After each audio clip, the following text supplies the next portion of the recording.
Hello everyone, I welcome all of you here. In this lecture हम अच्छे से समझेंगे, इन डिटेल समझेंगे हर एक पॉइंट प्रियम्बल का, जो कि इंडियन कॉन्स्टिट्यूशन, हमारा इंडियन पॉलिटी एंड कॉन्स्टिट्यूशन जो है उसका आई थिंक सबसे पहला ही टॉपिक है। सबसे पहले ही पढ़ना भी चाहिए प्रियम्बल को। और प्रियम्बल है क्या, आया कहाँ से, इसमें हमारी क्या क्या चीज़ें हैं, आइडिया क्या है इसके पीछे, ये सारा कुछ, या कौन से केसेस इसके साथ जुड़े हुए हैं, वो सारा कुछ हम आज देखेंगे। ठीक है, तो सबसे पहले आपको पता होना चाहिए जो प्रियम्बल है ना, जैसे हम कहीं जाते हैं तो हमारा आई कार्ड चेक किया जाता है, क्योंकि बहुत सारे बच्चे होते हैं।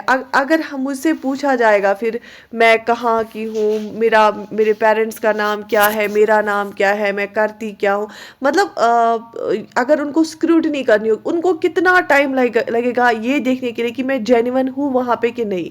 लेकिन जब मैं अपना आई कार्ड प्रोवाइड करती हूँ तो उससे क्या पता चलता है, उससे उनको मेरा एज, मेरा डेट ऑफ बर्थ, मेरा प्लेस ऑफ रेजिडेंस, मेरा फादर्स नेम, मेरा मदर्स नेम, मेरा अपना नाम, मेरा ऑक्यूपेशन, मेरा क्वालिफिकेशन, या मैं किस इंस्टीट्यूशन का कार्ड है, वो सारा पता चलता है। तो दैट मीन्स वो बड़ी बड़ी 5-6 चीज़ें, आई कार्ड को ऐसे डिज़ाइन किया होता है कि इंसान का बायोडेटा विद इन मिनट पता चलता है। ठीक है, तो सेम जो हमारा कॉन्स्टिट्यूशन है, इसमें मोर देन 465 आर्टिकल्स है, इसमें बहुत सारे शेड्यूल्स है, बहुत सारे पार्ट्स है। अब अगर कोई चाहेगा कि मैं देखूंगा इंडिया एज अ कंट्री कैसी है, ठीक है, तो उसको पहले कॉन्स्टिट्यूशन अगर वो पढ़ने बैठेगा तो उसको बहुत ज़्यादा टाइम लगेगा, क्योंकि कॉन्स्टिट्यूशन में एक एक चैप्टर ही बहुत ज़्यादा इन डिटेल इन डेप्थ है। इंडिया का लेंथिएस्ट कॉन्स्टिट्यूशन माना जाता है, बहुत ज़्यादा बड़ा कॉन्स्टिट्यूशन है।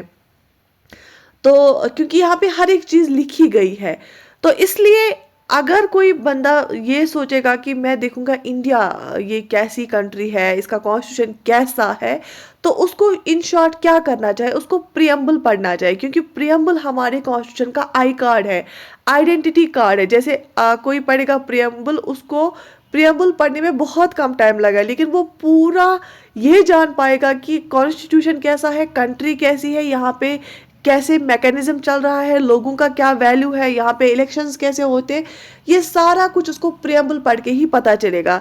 यहाँ पे बिजनेस कैसे होता होगा, इलेक्शन कैसे होते होंगे, सिटीजन से के साथ क्या बिहेवियर किया जाता होगा, और यहाँ की जो विजन क्या है, इंडिया कैसी कंट्री बनानी है, वो सारा कुछ उसको प्रियम्बल से ही दिखेगा। तो इसलिए हम बोलते हैं प्रियम्बल क्या है, प्रियम्बल आइडेंटिटी कार्ड है, प्रियम्बल आई कार्ड है हमारे कॉन्स्टिट्यूशन का। तो आप देखो फर्स्ट लाइन यहाँ पे लिख के है कि preamble is introductory statement in a document that explains the documents philosophy and objectives.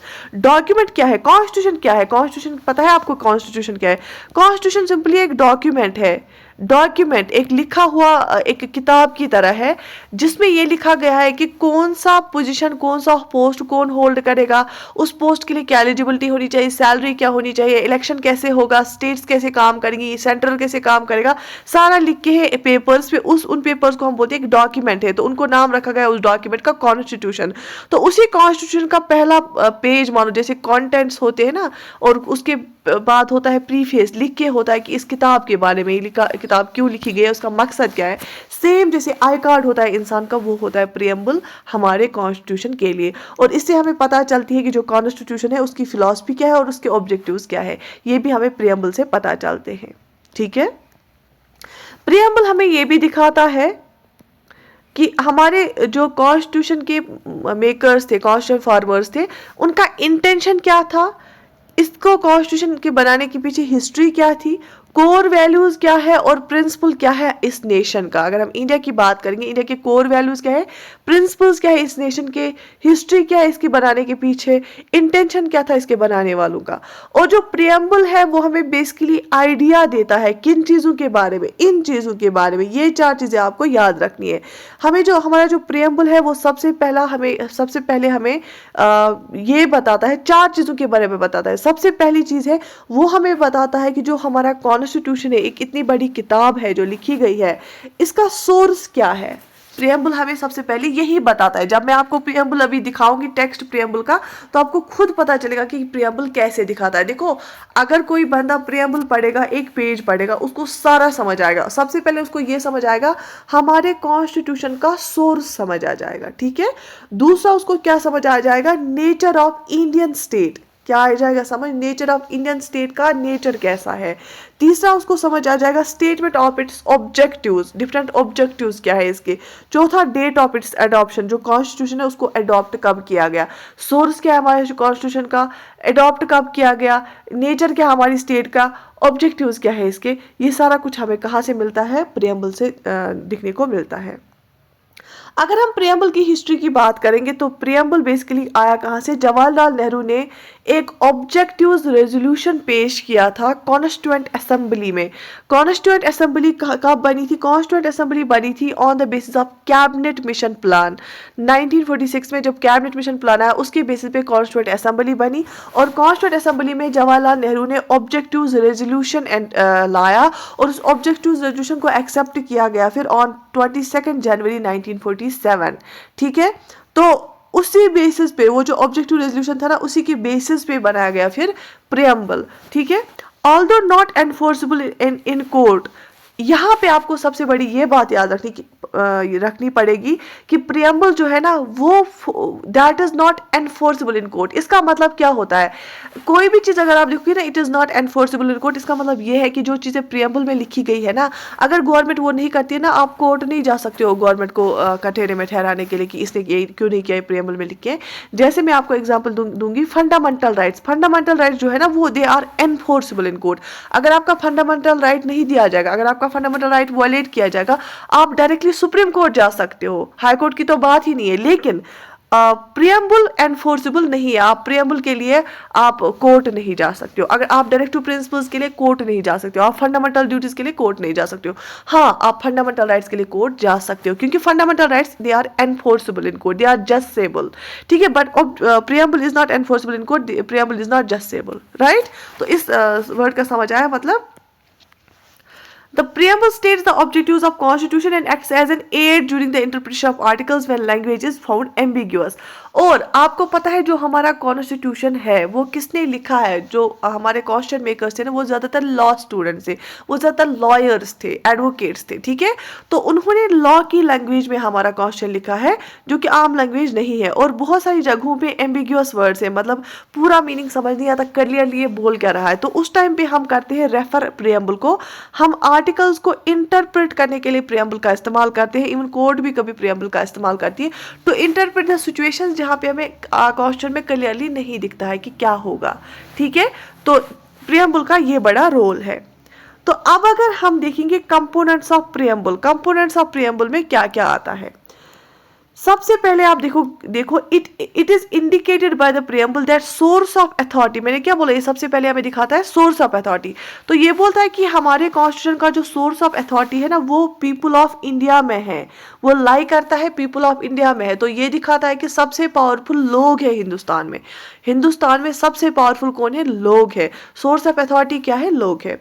Preamble declares India to be sovereign, socialistic, secular, democratic and republic. तो प्रियम्बल बोलता है कि इंडिया का नेचर क्या है, इसका नेचर इसका है कि ये सोवरियन कंट्री है, मतलब ये खुद मुख्तार है, खुद से डिसीजन ले सकती है, चाहे इंटरनल डिसीजन हो चाहे एक्सटर्नल डिसीजन हो। ये सोशलिस्टिक है, ठीक है, यहाँ पे सोशलिस्टिक पैटर्न पे चलता है सारा। यहाँ पे गवर्नमेंट के अपने अंडर भी एंटरप्राइजेस है, यहाँ पे मिक्सड इकोनॉमी और तो प्राइवेटाइजेशन भी है, लेकिन सारा प्राइवेटाइजेशन नहीं है या सारा गवर्नमेंट के अंदर भी नहीं है, लेकिन मैक्सिमम चीज़ें जो गरीब अफोर्ड नहीं कर पाएंगे वो गवर्नमेंट के अंदर भी, जैसे ट्रांसपोर्टेशन है अपना गवर्नमेंट का, एजुकेशन है, फ्री स्कूल्स है ना, या हॉस्पिटल्स है, राइट। सेक्युलर, यहाँ पे हर एक रिलीजन को इक्वल रेस्पेक्ट दिया जाता है। डेमोक्रेटिक, यहाँ पे लोग खुद वोट करते हैं, यहाँ पे लोगों से ही रिप्रेजेंटेटिव्स आते हैं, लोग ही इलेक्शन में टेक पार्ट करते हैं और लोग ही वोट डालते हैं। रिपब्लिक है, हमारा जो प्रेसिडेंट है ना वो इलेक्टेड है, यहाँ पे कोई किंग और क्वीन नहीं है, यहाँ पे प्रेसिडेंट जो है वो इलेक्ट होके आता है। ठीक है, और ऑब्जेक्टिव्स दिखाता है हमें प्रियम्बल। कौन से ऑब्जेक्टिव्स क्या है हमारे कॉन्स्टिट्यूशन के ऑब्जेक्टिव्स प्रियम्बल दिखाता है।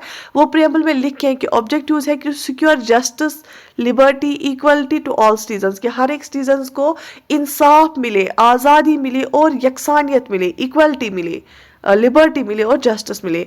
To promote fraternity to maintain unity and integrity of nation, nation को की इंटीग्रिटी और यूनिटी मेंटेन करने के लिए, इत्तेहाद मेंटेन करने के लिए हमें फर्टर्निटी को प्रमोट करना चाहिए, मतलब हार्मनी, मतलब ब्रदरहुड, हमें भाईचारे को जो है फरोग देना चाहिए, हमें भाईचारे पे ज़्यादा फोकस करना चाहिए, सो दैट कि हमारी जो कंट्री उसकी इंटीग्रिटी और यूनिटी पे कोई आँच ना आए।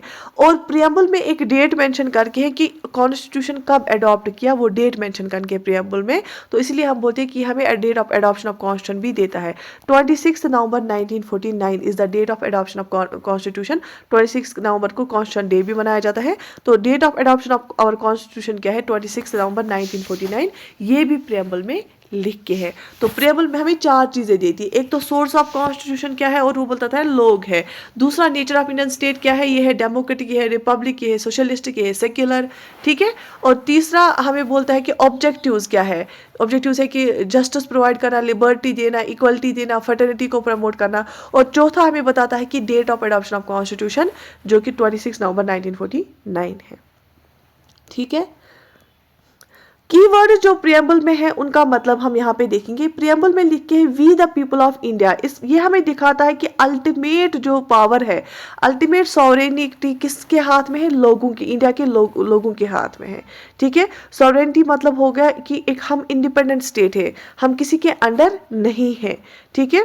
सॉवरियन का मतलब होता है कि हम खुद से डिसीजंस ले सकते हैं, ये किसी का ये डोमिनियन नहीं है। हमारी कोई कंट्री जो लेजिस्लेचर है वहाँ उसको अपना पूरा हक है लॉज बनाने का, हम किसी के अंडर नहीं है, ठीक है। सोशलिस्टिक का मतलब होता है कि हम सोशलिस्टिक, लेकिन यहाँ पे हमारा जो डेमोक्रेटिक सोशलिज्म की बात की गई कि हम सोशलिस्टिक एंड्स तो हासिल करें लेकिन थ्रू डेमोक्रेटिक मीन्स। तो हमारा जो मिक्सड इकोनॉमी यहाँ पे है कि हमारे पास लोग हैं, वो खुद का बिजनेस भी एस्टैब्लिश कर सकते हैं और गवर्नमेंट उनको रेगुलेट भी करेगी, और गवर्नमेंट के अंडर भी बहुत सारा कुछ होता है और गवर्नमेंट रेगुलेट करती है। इवन अगर प्राइवेट स्कूल्स होते हैं उनको गवर्नमेंट की बात माननी पड़ती है, टाइमिंग के रिलेटेड, करिकुलम के रिलेटेड, है ना। तो इसी को हम बोलते हैं डेमोक्रेटिक सोशलिज्म, मिक्सड इकोनॉमी। और आपको सबसे इंपॉर्टेंट चीज आपको क्या याद रखना है, ये जो सोशलिस्टिक वर्ड है ना, ये 42nd कॉन्स्टिट्यूशन अमेंडमेंट एक्ट से ऐड किया गया। अमेंडमेंट होता है जब हम कॉन्स्टिट्यूशन को मॉडिफाई करते हैं। तो 42nd कॉन्स्टिट्यूशन अमेंडमेंट एक्ट हुआ जो 1976 में हुआ, उससे सोशलिस्टिक वर्ड को ऐड किया गया है, ठीक है। उसके बाद एक टर्म यूज करके सेक्युलर। सेक्युलर का मतलब होता है कि हर एक रिलीजन जो इंडिया में है, जो भी रिलीजन है, उसको इक्वल रेस्पेक्ट मिलेगा, उसको इक्वल रेस्पेक्ट मिलेगा, इक्वल प्रोटेक्शन मिलेगी और सपोर्ट मिलेगा स्टेट से इक्वल सपोर्ट मिलेगा। जैसे हज पिलग्रिम्स होते हैं, उनके लिए हज हाउस बनाया गया है। अमरनाथ यात्री जब आते हैं उनके लिए अमरनाथ यात्री बोर्ड बनाया गया है, ठीक है। तो हर एक रिलीजन को इक्वल रेस्पेक्ट मिलेगा, ठीक है। ये सेक्युलर वर्ड है ना, इसको भी 42nd कॉन्स्टिट्यूशन अमेंडमेंट एक्ट से ऐड किया गया 1976 में, ठीक है। सोशलिस्टिक को भी, सेक्युलर को भी। उसके बाद है democratic. The term implies constitution of India has an established form of constitution, मतलब कि जो विल ऑफ पीपल है, जो लोग है, लोगों का ही माना जाएगा थ्रू इलेक्शंस। लोगों से ही रिप्रेजेंटेटिव्स आएंगे और लोग इलेक्शन के लिए उठेंगे और लोग ही उनको वोट करेंगे, ठीक है। Democracy is government of the people, by the people, for the people, और लोगों के लिए ही काम करेंगे।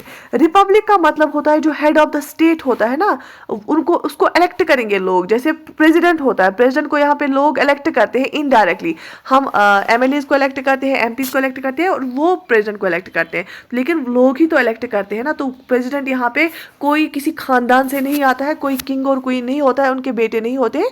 यहाँ पे कोई आम सा इंसान भी, अभी अगर हम देखेंगे, अभी ट्राइबल वुमेन हमारी जो है ओडिशा से, वो क्या है, वो प्रेसिडेंट है ना। तो रिपब्लिक का मतलब होता है जो हमारा, क्योंकि प्रेसिडेंट होता है हेड ऑफ द स्टेट, वो होता है फर्स्ट सिटीजन ऑफ कंट्री, तो वो हमारा इलेक्टेड होना चाहिए। जहाँ पे भी वो इलेक्टेड होता है उसको हम बोलते हैं रिपब्लिक, जैसे, ठीक है। तो वो क्या है, ये रिपब्लिक कंट्री है। अच्छा, ऑब्जेक्टिव्स क्या है इंडियन कॉन्स्टिट्यूशन के। इंडियन कॉन्स्टिट्यूशन का ऑब्जेक्टिव ये है कि जो कॉन्स्टिट्यूशन है ना, याद रख लेना, पार्लियामेंट से भी ऊपर है कॉन्स्टिट्यूशन। कॉन्स्टिट्यूशन जो है ये सुप्रीम लॉ ऑफ लैंड है। ये हमें हेल्प करता है मेंटेन करने में इंटीग्रिटी, सोसाइटी में इंटीग्रिटी मेंटेन करने के लिए, या सिटीजन्स में भाईचारा रखने के लिए। और main objective of constitution is to promote harmony throughout the nation, क्योंकि अगर इंडिया की हम बात करेंगे, यहाँ पे डिफरेंट रिलीजन्स के लोग हैं, डिफरेंट रीजन्स के लोग हैं, डिफरेंट ट्राइब्स है, तो यहाँ पे लड़ाइयाँ हो सकती है। तो इसलिए हार्मनी को जो है प्रमोट करना। और हमारा कॉन्स्टिट्यूशन हेल्प करता है हमें जस्टिस के लिए। जस्टिस नेसेस इंसाफ ज़रूरी होता है, ठीक है। जस्टिस कैसे मिलेगा? फंडामेंटल राइट्स दिए गए हैं हमें। अगर हमें कोई फंडामेंटल राइट वायलेट करेगा, हम डायरेक्टली सुप्रीम कोर्ट जा सकते हैं। हमारे पास राइट टू लाइफ है, हमारे पास राइट टू एजुकेशन है, फंडामेंटल राइट टू इक्वलिटी है, राइट टू फ्रीडम है, राइट रिलीजियस राइट्स है, ठीक है। Direct to principles of state policy दिए गए हैं जो हमें सोशल एंड इकोनॉमिक वेलफेयर के लिए काम करती हैं, ठीक है।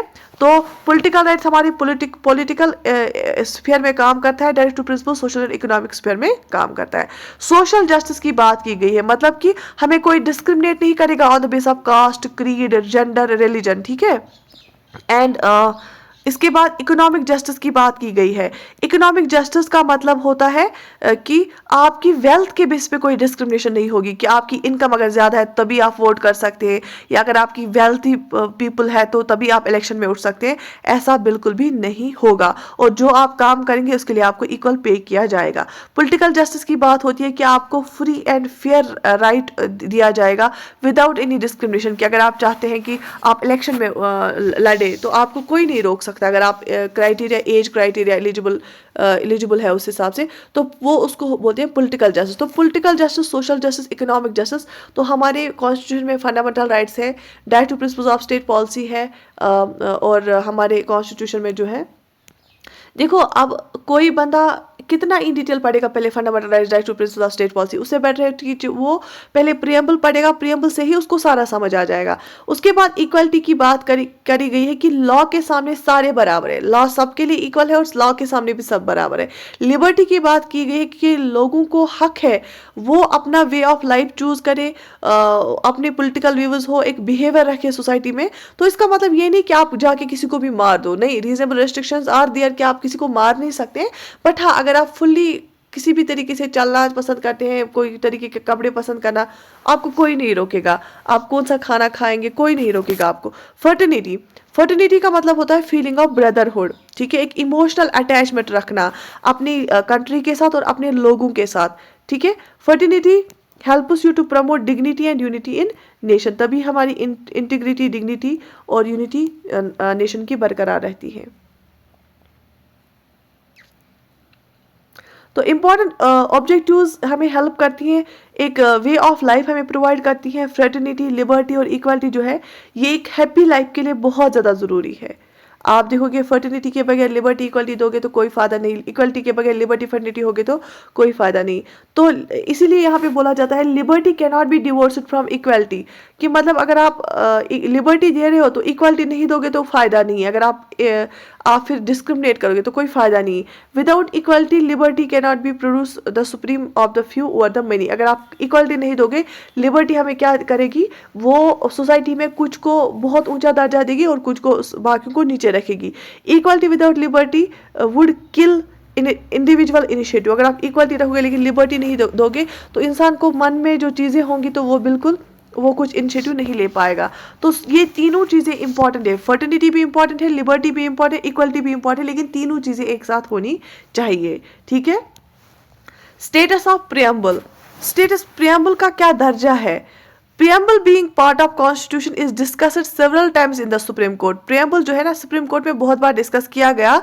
It can be understood by reading the following two cases, अगर हम दो केसेस देखेंगे, एक तो बिरुबिरी यूनियन केस और Keshavananda Bharati case. Berubari union case में क्या बोला गया? It was used as a reference under article 143 sub clause 1 of the constitution which was on the implementation of Indo Pakistan agreement related to the Berubari union and in exchanging enclaves which were decided for consideration by the bench consist of 8 जजेस।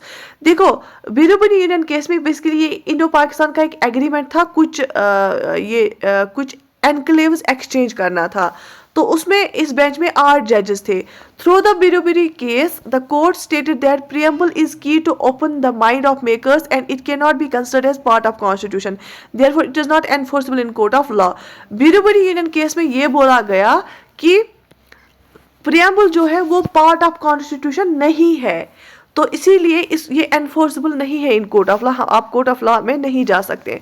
तो बिरुबिरी union case जो था ना, ये basically चल रहा था, Indo Pakistan एक एग्रीमेंट चल रहा था एनक्लेव्स के बारे में, तो इनको एक्सचेंज करनी थी एनक्लेव, सो दैट के बॉर्डर में बहुत सारा डिस्प्यूट रहता है, सो दैट कि एक सीधी हम लकीर उस पर कर सके। कुछ एनक्लेव, जैसे बांग्लादेश के साथ भी हम कुछ एनक्लेव्स एक्सचेंज करते हैं तो वो कर पाते हैं। तो उसके रिलेटेड एक केस था बिरुबुरियन केस, लेकिन उस केस में बोला गया कि preamble is not part of constitution, इसीलिए अनफोर्सेबल नहीं है। उसके बाद लेकिन केशवानंद भारती केस आया। केशवानंद भारती केस में क्या बोला गया, for the first time A bench of 13 जजेस, पहली बार 13 जजेस बैठे उस बेंच में। इस बिरुबुरियन केस में 8 जजेस थे, ठीक है, लेकिन केशवानंद भारती केस में पहली बार 13 जजेस बैठे to hear a writ petition, ठीक है। और इस केस में ऑनरेबल सुप्रीम कोर्ट ने क्या बोला, इस केस में केशवानंद भारती केस में ऑनरेबल सुप्रीम कोर्ट इस बार जो है ये हुआ था 1973 में, Keshavananda Bharati case, if I am not wrong. तो इसमें बोला गया preamble of the constitution will now be considered as part of the constitution. इसने बोला कि जो प्रियम्बल है ये पार्ट है हमारे कॉन्स्टिट्यूशन का। प्रियम्बल क्या है, ये पार्ट है हमारे कॉन्स्टिट्यूशन का। इसके साथ साथ इसने ये भी बोला प्रियम्बल कोई सुप्रीम पावर नहीं है, ना ही ये सोर्स ऑफ रेस्ट्रिक्शन और प्रोहिबिशन है, but it plays an important role in the interpretation of statutes and provisions of constitution.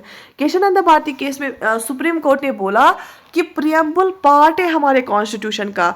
इसका मतलब ये नहीं कि प्रियम्बल सुप्रीम पावर है या ये किसी पे रोक लगा सकता है या किसी को परमिशन दे सकता है, लेकिन या कि किसी को फॉर एग्जांपल पार्लियामेंट को रोकेगा नहीं, लेकिन प्रियम्बल पार्ट है कॉन्स्टिट्यूशन को और हमें ये हेल्प करता है। अगर हमें कहीं पे भी कॉन्स्टिट्यूशन के कोई भी चीज़ को इंटरप्रेट करना पड़ेगा, हम प्रियम्बल की हेल्प से बोल सकते हैं। अगर हमें उस टाइम पे वहाँ पे समझ नहीं आया, हम रेफर कर सकते हैं कि प्रियम्बल में इसके बारे में क्या दिया गया है, ठीक है। So it can be concluded that preamble is part of the introductory part of the constitution। तो इसमें ये बोला गया कि प्रियम्बल क्या है, ये एक इंट्रोडक्शन है हमारे कॉन्स्टिट्यूशन का, ये पार्ट है हमारे कॉन्स्टिट्यूशन का।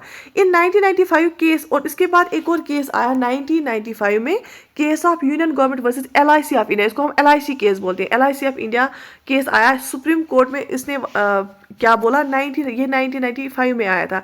बिरुबिनी यूनियन केस आई थिंक 1960 में आया, I think, I will check it. और केशवानंद भारती केस 1973 में आया और LIC केस 1995 में आया, ठीक है। LIC केस में सुप्रीम कोर्ट ने क्या बोला, has once again held that preamble is integral part of constitution but it is not directly enforced the court of law justice in India. तो LIC केस में फिर से ये बोला गया कि जो प्रियम्बल है ये इंटीग्रल पार्ट है हमारे कॉन्स्टिट्यूशन का। हाँ, ये तीनों केसेस ने माना कि ये एनफोर्सेबल नहीं है, इट इज़ नॉट जस्टेबल, कि आप सुप्रीम कोर्ट नहीं जा सकते हो, आप हाई कोर्ट नहीं जा सकते हो कि प्रियम्बल में ये लिखा है तो गवर्नमेंट ये नहीं कर रही है। It is not enforceable, but yes it is the integral part of our constitution. So these were the 3 cases related to the preamble.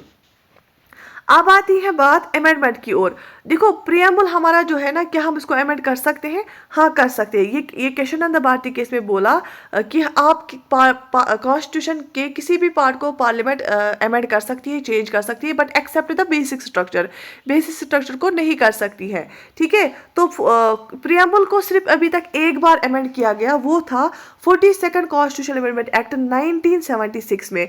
After the judgment of Kesavananda Bharati case it was accepted that preamble is part of constitution. तो Kesavananda Bharati case के बाद जो 13 जज bench case था, तो उसमें ये accept किया गया कि प्रियम्बल पार्ट है कॉन्स्टिट्यूशन का। As a part of constitution preamble can be amended under article 368। तो हम इसको अमेंड कर सकते हैं, और हमारा अमेंडमेंट किस आर्टिकल में देखी है? आर्टिकल 368 में देखी है अमेंडमेंट का प्रोविजन। और लेकिन बेसिक स्ट्रक्चर जो प्रियम्बल का है उसको हम चेंज नहीं कर सकते हैं, because the structure of constitution is based on the basic elements of the preamble. As of now preamble is only once amended through 42nd constitutional amendment act of 1976। तो अभी तक प्रियम्बल सिर्फ एक बार अमेंड किया गया 42nd कॉन्स्टिट्यूशनल अमेंडमेंट एक्ट से 1976 की, जिसमें सोशलिस्टिक वर्ड, सेक्युलर वर्ड और इंटीग्रिटी वर्ड को ऐड किया गया। तो ये अभी तक एक ही बार अमेंड हुआ है। और केशवानंद भारती केस ने बोला ये पार्ट है कॉन्स्टिट्यूशन का, हम इसको अमेंड कर सकते हैं अंडर आर्टिकल 368, ठीक है, except the basic structure. Basic structure हम चेंज नहीं कर सकते, बाकी किसी भी पार्ट ऑफ कॉन्स्टिट्यूशन को चेंज कर सकते हैं। The term socialistic, secular and integrity were added, जैसे मैंने आपको बोला सोशलिस्टिक, सेक्युलर और इंटीग्रिटी, ये 3 टर्म्स ऐड की गई by 42nd constitution amendment act. Socialistic and secular were added between sovereign and democratic, sovereign और डेमोक्रेटिक के बिटवीन, आप बोलते हैं ना सोवरियन, सोशलिस्टिक, सेक्युलर और डेमोक्रेटिक, ठीक है। और unity of India was changed to unity and integrity of India, तो इंटीग्रिटी वर्ड भी ऐड किया गया, ठीक है। अच्छा, article 394 of the constitution states that article 5, 6, 7, 8, 9, 60, 324, 367, 379 and 1994 came into force since adoption of the Constitution on 26th November 1949 and rest of the provisions on 26 जनवरी 1950। तो आपको ये याद रखना पड़ेगा, ये एक फैक्ट है कि आर्टिकल 394 में ये दिया गया है कि जब हमारा कॉन्स्टिट्यूशन तैयार हुआ ना, जब उसको अडॉप्ट किया गया तो कब 26 नवंबर 1949 को, उस टाइम पे कुछ आर्टिकल्स फोर्स में आए, लेकिन कुछ ही आर्टिकल्स, वो उनमें क्या क्या था, वो सिटीजनशिप के रिलेटेड थे और इलेक्शन के रिलेटेड थे। आर्टिकल 5, 6, 7, 8, 9, 60, 324 है ना इलेक्शन कमीशन, 367, 379 और 394, यही सिर्फ फोर्स में आ गई। लेकिन बाकी जितना भी आर्टिकल है, जितने भी आर्टिकल्स थे कॉन्स्टिट्यूशन में, और जो भी जितना भी कॉन्स्टिट्यूशन है वो फोर्स में कब आया, वो आया 26 जनवरी को, 26 जनवरी 1950 को फोर्स में आया, जिसको हम मानते हैं रिपब्लिक डे। ठीक है, शाबाश। The concept of liberty, equality and fraternity in our preamble was adopted from French motto of the French revolution. जो लिबर्टी, इक्वलिटी और फ्रेटर्निटी है ना, ये हमारे प्रियम्बल में जो है ये वर्ड्स, इनको हमने फ्रेंच से रेवोल्यूशन से लिया है, फ्रेंच मोटो रेवोल्यूशन से लिया है लिबर्टी, इक्वलिटी और फ्रेटर्निटी को। ठीक है, शाबाश। देखो, कॉन्स्टिट्यूशन ऑफ इंडिया प्रियम्बल, ये जो प्रियम्बल है ना, ये इसका टेक्स्ट है, एनसीईआरटी से लिया गया है, आप इसको पढ़ सकते हैं, मैं इसको पढ़ूंगी और आपको याद होना चाहिए ये।